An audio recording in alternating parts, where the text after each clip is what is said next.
राम जन्म त्रेता युग की बात है।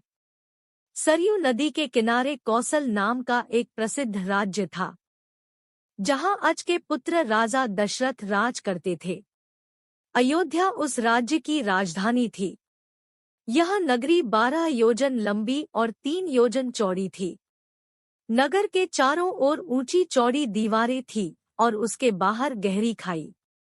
दीवार पर सैकड़ों शतघ्नियां तोपें रखी थी।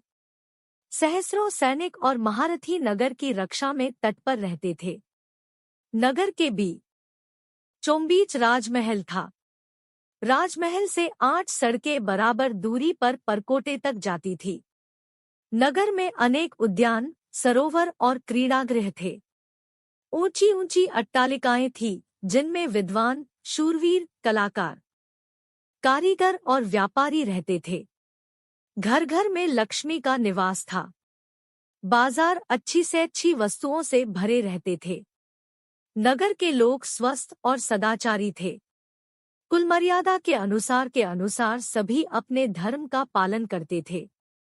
सभी जगह शांति, पवित्रता और एकता का वास था। राजा दशरथ बड़े प्रतापी और सदाचारी थे। सगर, रघु, दिलीप आदि अपने पूर्वजों की तरह उनका भी यश चारों ओर फैला हुआ था। 8 सुयोग्य मंत्रियों की सहायता से वे राजकाज चलाते थे। इन मंत्रियों में सुमंत मुख्य थे। मंत्रियों के अतिरिक्त वशिष्ठ, वामदेव, जाबाली आदि राजपुरोहित भी राजा को परामर्श देते थे। इनकी सहायता से राजा सदा प्रजाहित के कार्यों में लगे रहते थे। राजा दशरथ ने बहुत दिन तक राजसुख का भोग किया। उन्हें धन, मान, यश किसी की कमी न थी। पर उन्हें एक दुख था। उनको कोई संतान न थी। जीवन उन्हें सुनासा लगता था। उनकी रानियां कौशल्या, सुमित्रा और कैकेयी भी इस कारण दुखी रहती थी। राजा ने इस विषय में अपने मंत्रियों और पुरोहित से बात की। सबकी सलाह से यह निश्चय हुआ कि पुत्रेष्टि यज्ञ किया जाए। सुमंत ने प्रस्ताव किया कि महान तपस्वी ऋष्यशृंग को यज्ञ का आचार्य बनाया जाए। यह राय सबको पसंद आई। यज्ञ की तैयारियां होने लगी। राजा दशरथ स्वयं ऋष्यशृंग को बुलाने गए। सब राजाओं को निमंत्रण दिया गया। मिथिला के राजा भी यज्ञ में सम्मिलित होने के लिए आए। अनेक ऋषिमुनि भी आमंत्रित होकर आए। सरयू नदी के किनारे यज्ञशाला का निर्माण हुआ। ऋष्यशृंग ने शुभ मुहूर्त में यज्ञ प्रारंभ किया। यज्ञ का घोड़ा गया। 1 वर्ष बाद घोड़ लौटकर आया, तब बड़ी रानी कौशल्या ने उसका तिलक किया। अब वेद मंत्रों की मंगलध्वनि यज्ञशाला में गूंज उठी। अग्नि में आहुतियां पड़ने लगी। राजा दशरथ ने जब अंतिम आहुति डाली, तो अग्निदेव स्वयं सोने के पात्र में खीर लेकर उनके सामने प्रकट हो गए।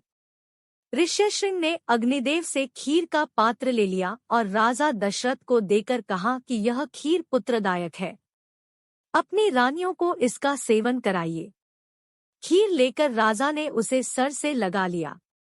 उन्होंने खीर का पात्र कौशल्या को देकर कहा कि तुम सब बांट लो। कौशल्या ने आधी खीर अपने लिए रख लिया, शेष सुमित्रा को दे दी।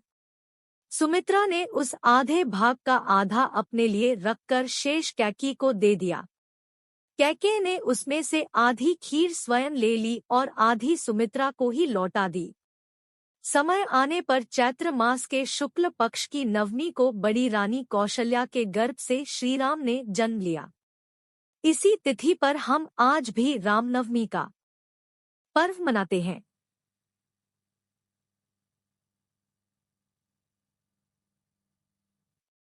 मझली रानी सुमित्रा के 2 पुत्र हुए, लक्ष्मण और शत्रुघ्न।